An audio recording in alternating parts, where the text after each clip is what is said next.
지난 8월 SM 아이돌 팬들이 큰 혼란에 빠졌습니다. SM의 기존의 아이돌 그룹에서 멤버를 뽑아 미국에 진출하겠다고 선포한 것입니다. SM은 샤이니, 엑소, NCT, 웨이션 V에서 7명의 멤버를 뽑아 슈퍼엠이란 팀을 만들었습니다. 각 그룹의 팬들은 기존 그룹과 멤버 개인 활동에 차질이 생긴다며 우려를 표하기도 했습니다.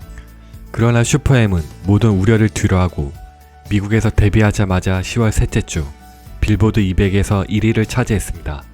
한국 가수가 빌보드 무대에서 정상을 휩쓸기는 그룹 BTS 이후 처음이었습니다. SM에 따르면 이 프로젝트는 해외 초대형 레이블인 캐피톨 뮤직 그룹의 요청에 따른 거라고 합니다.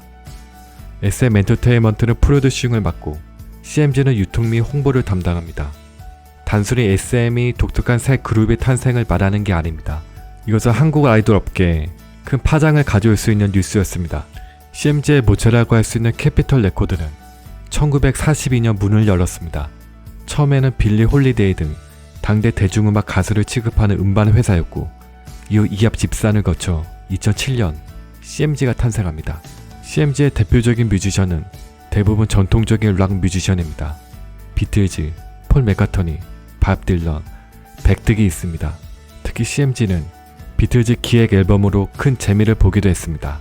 CMG 회장 스티븐 바넷은 영국에서 엘튼 존, 디퍼플 등 영국 락 뮤지션의 에이전트로 커리어를 시작한 사람입니다. 21세기 락 뮤지션의 부활로 CMG는 큰 재미를 받습니다. 인드록의 상징인 아케이드 파이어를 제작하는가 하면 밥 딜런의 모던 타임즈, 폴 맥카트니의 이집트 스테이션 등 잊어가던 락 뮤지션을 다시 앨범 차트 정상에 올려놓았습니다. 과거 지향적인 음악을 현대적으로 재해석한 CMG는 2015년 그래미 어워드에서 빛을 발합니다. 그래미 4대 본상을 CMG가 독점한 겁니다.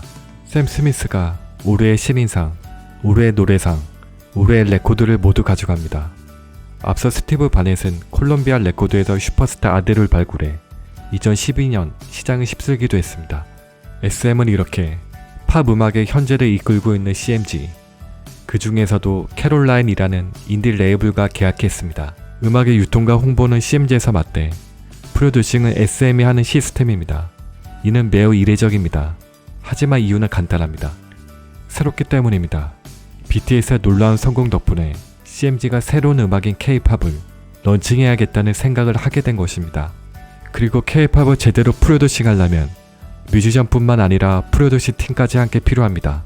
이런 이유로 CMG는 NCT 127과 슈퍼엠뿐만 아니라 이들의 프로듀싱 조직까지 불러들였습니다.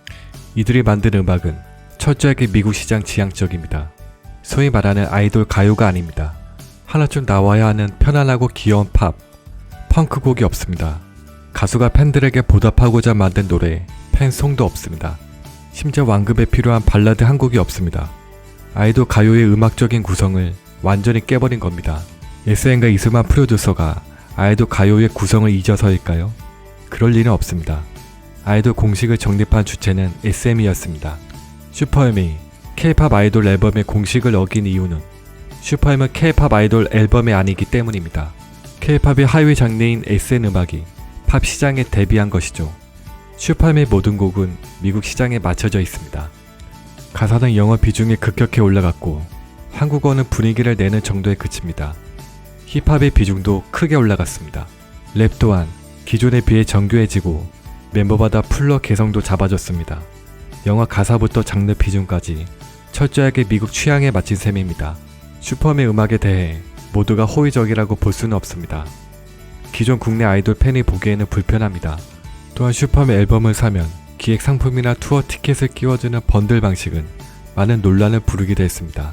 하지만 슈퍼엠은 기존 방식이 아닌 또 다른 방식으로 미국에서 새롭게 진화하고 있습니다. 이는 K-팝의 진화에도 영향을 끼칠 것입니다. SM과 CMG의 새로운 시도는 어떤 결과를 맺게 될까요? 어떻게 되든 K-팝이 북미의 하나의 장르로 점차 자리를 잡는 분기점이 될 걸로 보입니다. 이상 마치겠습니다. 시청해주셔서 고맙습니다.